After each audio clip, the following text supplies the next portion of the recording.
என் அன்பு குழந்தையே, உனக்கான நல்ல விஷயங்களை செய்து கொடுப்பதற்காகவே உன் தாயானவள் இன்று உன்னை தேடி வந்திருக்கின்றேன். என் தங்கமே, இன்று உன் அம்மா மிகவும் மன வருத்தத்தில் வந்திருக்கின்றேன். ஏன் தெரியுமா? இன்று உன் அம்மா உனக்கு முக்கியமான செய்தியோடு தான் காத்திருக்கின்றேன். என் தங்கமே, உன்னுடைய இல்லத்தின் வாசலில் காவலுக்கு நின்று கொண்டிருந்த ஒரு ஆத்மா நேத்து உன்னுடைய இல்லத்தை விட்டு சென்று விட்டது. அவர்கள் அங்கிருந்து செல்வதற்கு முன்பாக என்னிடத்தில் ஒரு விஷயத்தை பற்றி சொன்னார்கள். அவர்கள் சொன்ன விஷயம் என்னவென்று தெரிந்தால் நிச்சயமாக உன் கண்கள் கலங்கிவிடத்தான் செய்ய போகின்றது. என் குழந்தையே, உன்னை அளவைக்க வேண்டும் என்பது உன் அம்மாவினுடைய விருப்பம் கிடையாது.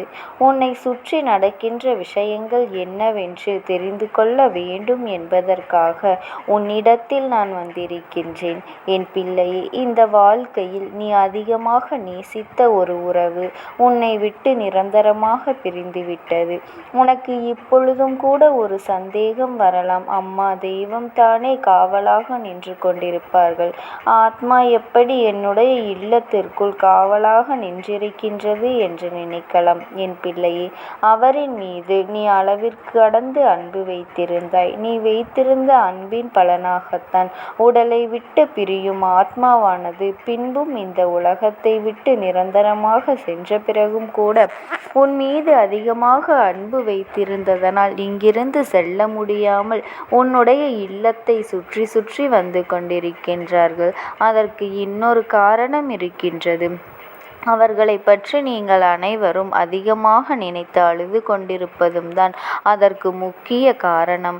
அதனால் அவர்கள் உன்னுடைய அழுகையை தாங்கிக் கொள்ள முடியாமலும் இங்கிருந்து செல்ல முடியாமலும் தவித்து கொண்டிருந்ததோடு அவர்களின் ஆத்மா சாந்தி அடையாமல் உன்னுடைய இல்லத்தை சுற்றி சுற்றி வந்து கொண்டிருக்கின்றது.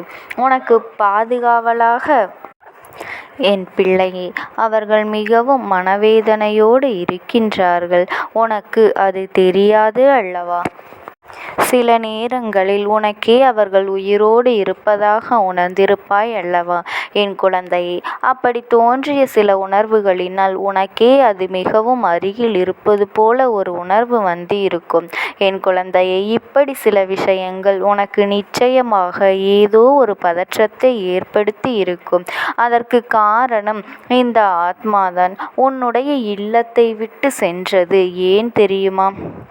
இந்த அம்மா உன் இல்லத்தை நோக்கி வரும்பொழுது அந்த ஆத்மா நின்றதனை நான் கண்டு கொண்டேன். அந்த ஆத்மாவிடம் நான் சென்று பேசிய பொழுதுதான் நான் புரிந்து கொண்டேன் அவர்கள் யார் என்பதும் எதற்காக நிற்கின்றார்கள் என்பதும். அவர்கள் என்னிடத்தில் சொன்ன விஷயம் மிக மிக ஆத்மார்த்தமானது.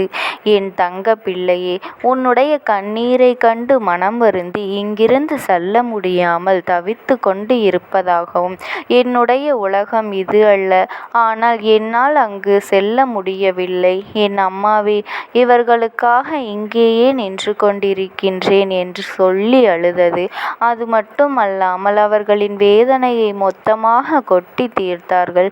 நான் இவர்களை விட்டு எவ்வளவு சீக்கிரமாக பிரிந்து செல்வேன் என்று ஒரு நாளும் நினைக்கவில்லை. என்னுடைய வாழ்க்கை இப்பொழுதுதான் நல்லபடியாக சென்று கொண்டிருந்தது. அதற்குள்ளாகவே இந்த வாழ்க்கை எனக்கு முடிந்துவிட்டது. என்னால் இதனை ஏற்றுக்கொள்ள முடியவில்லை. என் அம்மா, இருந்தாலும் இதுதான் உண்மை. ஆனால் என் குடும்பம் இதிலிருந்து மீண்டு வர வேண்டும் தாயே. இதை நினைத்து கொண்டிருந்ததால் என்னுடைய உலகத்தில் என்னால் நிம்மதியாக எப்படி இருக்க முடியும்? நான் இந்த சூழ்நிலையை கடந்து எனக்கு இருக்கின்ற உலகத்திற்கு சென்று சேர வேண்டும். என் விதியை என்னால் மாற்ற முடியாதே. எனவே அதை நோக்கித்தான் இப்பொழுது நான் பயணம் செய்து கொண்டிருக்கின்றேன். இவர்களுடைய மனநிலையை மாற்ற மாற்ற வேண்டும். இவர்களுக்குள் இருக்கின்ற என்னை பற்றிய சிந்தனையை முதலில் அகற்ற வேண்டும். அதற்காக என்னை மறந்துவிட வேண்டும் என்று நான் சொல்லவில்லை. என்னை நினைப்பதையும் நான் அருகில் இருக்க வேண்டும் என்று எண்ணி அழுவதையும் நிறுத்திவிட்டால் போதும். என் தாயே, இவ்வாறு இவர்கள் இப்படி எந்நேரமும் என்னையே நினைத்து கொண்டிருப்பதால் அவர்கள் மனம் மிகவும் வேதனைப்பட்டு கொண்டிருக்கின்றது. அதை என்னால் சிறிதளவும் கூட தாங்கிக் கொள்ள முடியவில்லை. எனக்கு மிகவும் மனவேதனையாக உள்ளது. என் தாயே, இவர்கள் என்னை அதிகமாக நினைத்து கொண்டு இருந்தால் நான் இருக்க வேண்டிய இடத்தில் நிம்மதியாக என்னால் இருக்க முடியவில்லை. எனக்கு இந்த வாழ்க்கையை நிச்சயம் பிடித்திருந்தாலும் யதார்த்தம் என்னவென்று நான் புரிந்து கொண்டேன். இங்கிருந்து நான் செல்ல வேண்டிய கட்டாயம் எனக்கு வந்துவிட்டது. எல்லோருமே இந்த பூமியில் நிரந்தரமாக இருக்கப் போவது இல்லை என்று எனக்கு புரிந்துவிட்டது. எனக்காக அழுது கொண்டிருப்பவர்கள் நாளையோ நாளை மறுநாளோ அடுத்த நாளோ அல்லது இன்னும் சில நாட்கள் கழித்தோ அவர்களும் இங்கிருந்து பிரிந்து செல்ல வேண்டியது கட்டாயம் என்பதனை நான் புரிந்து கொண்டேன். அதனால் இறப்பு என்பதனை என்னால் பெரிதாக எடுத்துக்கொள்ள முடிவதில்லை. அதனை நான் சாதாரணமாக எடுத்துக்கொண்டேன். பிறப்பு என்று ஒன்று இருக்கும் பொழுது இறப்பு என்று ஒன்று கண்டிப்பாக இருக்கும். என்னுடைய விதி இந்த நேரத்தில் எனக்கு புரிந்துவிட்டது. அதனால் என்னை பற்றிய கவலைகளை இப்பொழுதே விட்டு விடுங்கள். என்னை நினைத்து அழுது கொண்டிருக்கின்ற இவர்களை பற்றிய கவலைதான் எனக்கு மிகவும் அதிகமாக இருக்கின்றது. நான் இங்கிருந்து செல்ல விரும்புகின்றேன். அம்மா, நான் நல்லபடியாக இருக்கும் பொழுது உங்களை வணங்கி வந்தேன். நீங்கள்தான் எனக்கு இங்கிருந்து விடுதலையை கொடுக்க வேண்டும். நான் இங்கிருந்து என்னை எனக்கான இடத்தில் சென்று சேர வேண்டும். ஆனாலும் இவர்களை விட்டு செல்வதற்கு என்னால் முடிவதில்லை. சில துரோகிகளும் வஞ்சனை செய்பவர்களும் நல்லவர்களைப் போல நடிக்கும் சில மனிதர்களும் சுற்றி இருக்கின்றார்களே. நான் இருக்கும் பொழுது அத்தனை பேரையும் என்னால் இவர்கள் இப்படிப்பட்டவர்களா என்று கண்டுபிடிக்க முடியவில்லை. என் குடும்பம் தனியே இருக்கக்கூடிய நிலையில் இவர்களால் எப்படி இந்த கேடுகெட்ட மனிதர்களையெல்லாம் சமாளிக்கப் போகின்றார்கள் என்று நினைக்கும் பொழுதே என் மனதில் சற்று பதட்டம் ஏற்படுகின்றது. அதனால் என் அம்மா, இந்த பொறுப்பை நான் உங்களிடத்தில் கொடுத்துவிட்டு செல்கின்றேன். நான் சொல்லாவிட்டாலும் நீங்கள் என்னுடைய குடும்பத்தை நல்லபடியாகத்தான் பார்த்து கொள்வீர்கள். இருந்தாலும் நான் உங்களிடம் கையேந்தி மன்றாடி கேட்டுக்கொள்கின்றேன். இவர்களுக்கு எந்த கஷ்டங்களும் வராமல் நீங்கள் பார்த்து கொள்ள வேண்டும். நான் இருந்தால் அவர்களிடத்தில் எந்த அளவிற்கு அன்பாக இருப்பேனோ அந்த அன்பினை நீங்கள் ஏதேனும் ஒரு ரூபத்தில் அவர்களுக்கு கிடைக்க செய்ய வேண்டும். கொஞ்சம் கொஞ்சமாக அவர்கள் என்னை மறந்துவிட வேண்டும். என்னுடைய அன்பினை இன்னொரு இடத்தில் வந்து பெறும் பொழுது அவர்களுக்கு நிச்சயமாக என்னை பற்றிய சிந்தனைகளும் நினைவுகளும் அதிகமாக வந்துவிடாது. நான் இல்லை என்ற யதார்த்தத்தை அவர்கள் உணர வேண்டும். இல்லாத ஒருவரை மீண்டும் திருப்பி கொண்டு வர முடியாது என்பதனை அவர்கள் புரிந்து கொள்ள வேண்டும். அவர்கள் வேதனைப்படுத்துவதை நீ தடுத்து நிறுத்த வேண்டும் என் தாயே. அதை மட்டும் என்னால் தாங்கிக் கொள்ள முடியவில்லை அம்மா என்று இப்படி கதறி அழுகின்றது. இந்த சூழ்நிலையை தான் நீங்கள் மாற்றி கொடுக்க வேண்டும். அதனால் தான் உங்களிடத்தில் நான் வந்து நின்று கொண்டிருக்கின்றேன். நான் இந்த இடத்தை விட்டு சென்ற பிறகு என்னுடைய குடும்பத்திற்கான சந்தோஷத்தை உங்கள் பொறுப்பில் விட்டு செல்கின்றேன். நீங்கள் அதை பார்த்து கொள்ள வேண்டும். நீங்கள் எனக்கு சத்தியம் செய்து கொடுக்க வேண்டும் என்று இந்த சத்தியத்தை நான் ஒரு மனதாக ஏற்றுக்கொள்வேன். ஒரு முறை நீங்கள் எனக்காக செய்வீர்கள் என்றால் என்னுடைய ஆத்மாவும் சாந்தியடையும். என் குடும்பத்திற்கு நான் செய்யாமல் விட்ட சில கடமைகளும் நீங்கள் செய்து கொடுக்க வேண்டும் தாயே. இது ஒன்று போதும். என்னுடைய மன நிம்மதிக்கு காலத்தின் கட்டாயம் என்னை இங்கிருந்து கொண்டு சென்று விட்டது. அதற்காக இனி அழுது எந்த பயனும் இல்லை. என் குடும்பத்தை மட்டும் இந்த இழப்பிலிருந்து மீட்டெடுத்து விடுங்கள் தாயே என்று அந்த ஆத்மா கதறிக்கொண்டிருக்கின்றது. என் தங்கமே, அதை பற்றி வருத்தப்பட்டு பிறகு எந்த பயனும் இல்லை. நீங்கள் எனக்காக இந்த ஒரு ஆசையை மட்டும் நிறைவேற்றிக் கொடுங்கள் தாயே என்று கேட்கின்றது. என்னுடைய குடும்பத்தில் இருக்கின்ற யாருடைய கண்களிலிருந்தும் இனி கண்ணீரே வரக்கூடாது. நான் இல்லாத குறை அவர்களுக்கு கொஞ்சமும் தெரியவே கூடாது. என்னுடைய அன்பினை நிச்சயம் யாரேனும் ஒரு ரூபத்தில் அவர்களிடத்திலேயே கொண்டு செல்ல வேண்டும். அந்த ஆத்மா இப்படி என்னிடத்தில் கேட்டுக்கொண்டது.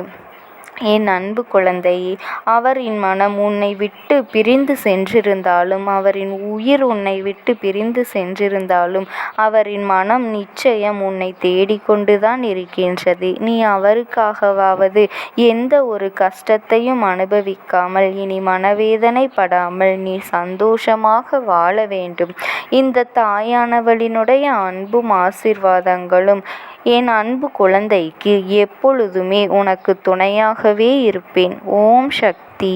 ஓம் ஆதிபரா சக்தி. அந்த ஆத்மாவின் வாக்கினை கேட்பதற்கு இதுவே உனக்கு கிடைக்கின்ற கடைசி வாய்ப்பாகவும் இருக்கலாம்.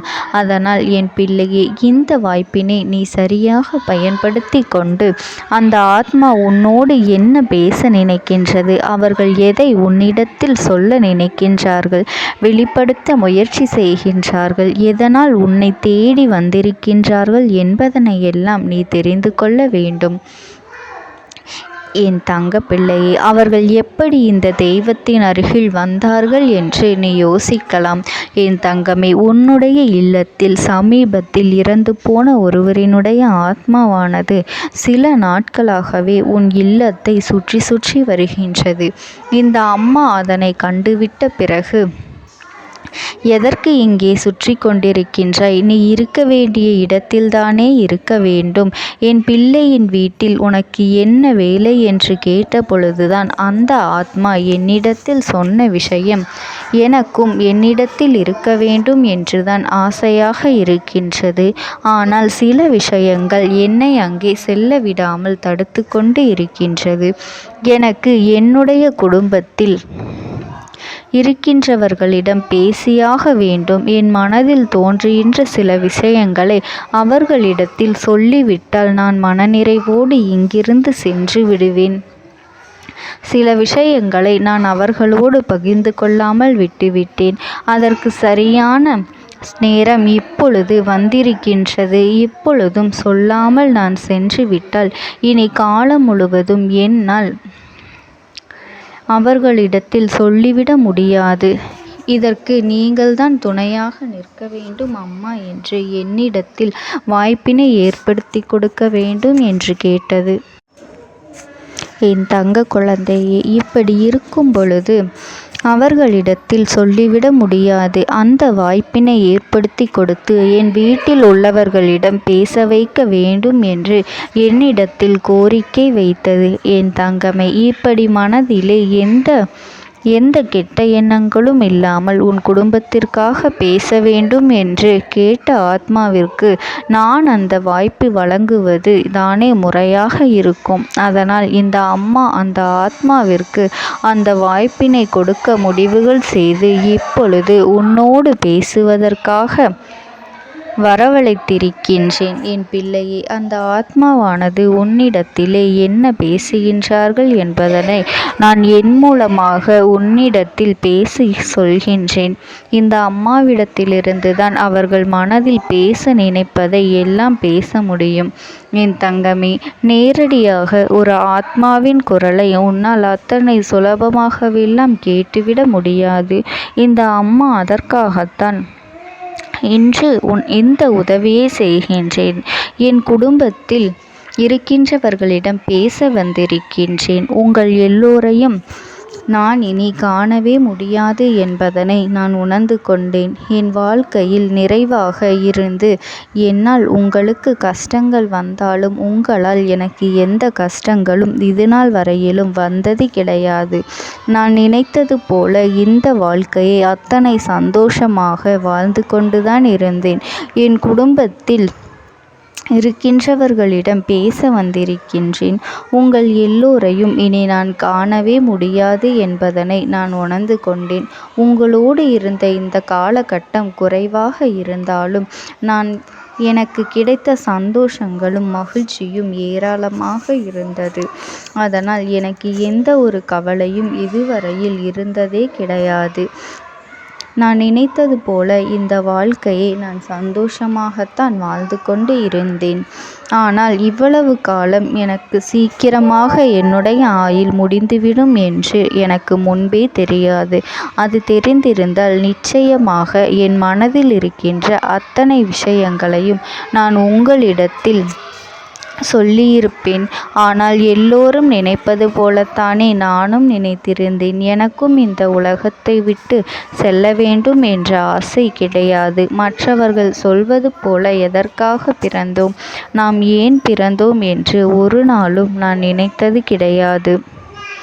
வாழ வேண்டும் என்றுதான் ஆசைப்பட்டேன். என்னுடைய ஆசைகள் எல்லாம் நிராசையாகும்படி இந்த உலகத்தில் விட்டு செல்ல வேண்டிய காலகட்டம் கட்டாயம் வந்துவிட்டது. என்னுடைய கடமை இங்கே சரியாக முடிவதற்கு வந்துவிட்டது. இன்று நான் உங்களோடு பேச வந்ததற்கு முக்கியமான காரணம், சில விஷயங்களை எல்லாம் உங்களோடு சொல்லாமல் விட்டுவிட்டேன். எப்படி நடக்கும் என்று தெரியாமல் நான் சில விஷயங்களை செய்தும் முடித்துவிட்டேன். அதற்காக உங்களிடத்தில் நான் மன்னிப்பு கேட்டுக்கொள்கின்றேன். இதை உங்களிடத்தில் பகிர்ந்து கொள்ள வேண்டும் என்றுதான் இன்று நான் வந்திருக்கின்றேன். உங்களை நான் மனதார வணங்குகின்றேன். இந்த வாய்ப்பினை நான் சரியாக பயன்படுத்தி கொள்ள விரும்புகின்றேன். அதனால்தான் என் மனதில் இருக்கின்ற விஷயங்கள் எல்லாம் நான் சொல்லிவிடுகின்றேன். சிறிது நேரம் அமைதியாக அமர்ந்து என்னுடைய வார்த்தைகளை கேட்டாலே போதும். என்னுடைய அன்பினை புரிந்து கொண்டு அதுவே எனக்கு போதும். நான் நிச்சயமாக இங்கிருந்து நல்லபடியாக சென்று விடுவேன். இன்று உங்களோடு பேச வந்ததற்கு ஒரு முக்கியமான காரணம், நான் சில விஷயங்களை சொல்லாமல் விட்டுவிட்டேன். இப்படி நடக்கும் என்று எனக்கு ஒரு நாளும் தெரியாமல் சில விஷயங்களை செய்துவிட்டேன். அதை உங்களிடத்தில் பகிர்ந்து கொள்ளத்தான் வந்திருக்கின்றேன். என் மனதில் நினைக்கின்ற விஷயம் என்ன தெரியுமா? நான் உங்களை நன்றாக பார்த்து கொள்ள வேண்டும். உங்களின் ஆசைகளை எல்லாம் நிறைவேற்றி கொடுக்க வேண்டும். உங்கள் வாழ்க்கையில் நடத்தி கொடுக்க முடியாமல் போனாலும் இனிமேல் அதையெல்லாம் நடத்தி கொடுக்க வேண்டும் என்று ஆசைப்பட்டு என்னால் ஆன முயற்சிகளை எல்லாமே செய்து கொண்டிருந்தேன். ஆனால் முழுமையான பலன்களை கொடுப்பதற்கு முன்பாகவே இது போன்று நடந்துவிட்டது.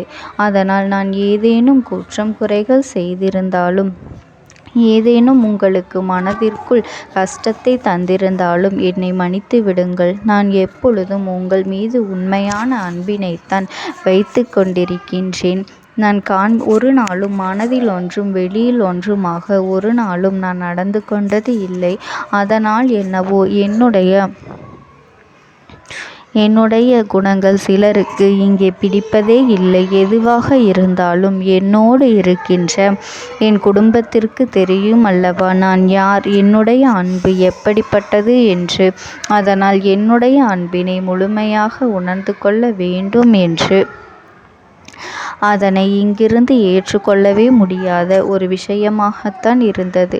நானும் அங்கும் அங்கும் ஓடி ஓடி மீண்டும் என்னுடைய உயிரை மீட்டெடுத்து விடலாம் என்றுதான் முயற்சி செய்தேன். ஆனால் அப்பொழுது என்னால் அதையெல்லாம் செய்ய முடியவில்லை. உயிரற்ற உடலாக இங்கே நின்று கொண்டிருக்கின்றேன்.